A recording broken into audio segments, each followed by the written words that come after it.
Hi everybody, sorry I can't be there today, but as you know I love poetry. Poetry is fantastic and you should all read poems. Poems are so good, and I wanted to share a little poem for all of you, and some of you boys and girls might even know that poem, or you think you might know it. The poem is called Little Red Riding Hood and the Wolf. Little Red Riding Hood and the Wolf. As soon as Wolf began to feel that he would like a decent meal, he went and knocked on Grandma's door. When Grandma opened it, she saw those sharp white teeth, the horrid grin. And Wolfie said, "May I come in?" Poor Grandma was terrified. "He's going to eat me up," she cried. And she was absolutely right. He ate her up in one big bite. But Grandma was small and tough. And Wolfie wailed, "Oh, that's not enough. I haven't yet begun to feel that I've had a decent meal."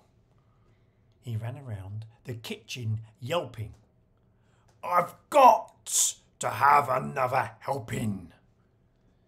Then he added with a frightful leer, "I'm therefore going to wait here till Little Red Riding Hood comes home from walking in the wood."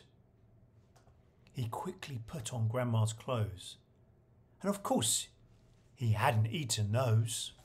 And there he is.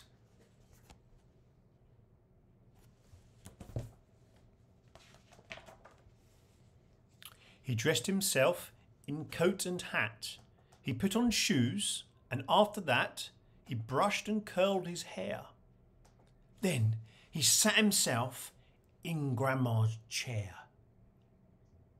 In came the little girl in red. She stopped. She stared. And then she said, "Oh, what great big ears you have, Grandma." "All the better to hear you with," the wolf replied.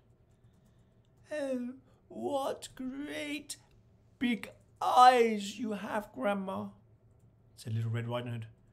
"All the better to see you with," the wolf replied. He sat there watching her, and he smiled. He thought, "I'm going to eat this child. Compared with her old Grandma, she's going to taste like caviar." Then Little Red Riding Hood said, "Oh, but Grandma, what a lovely great big furry coat you have on."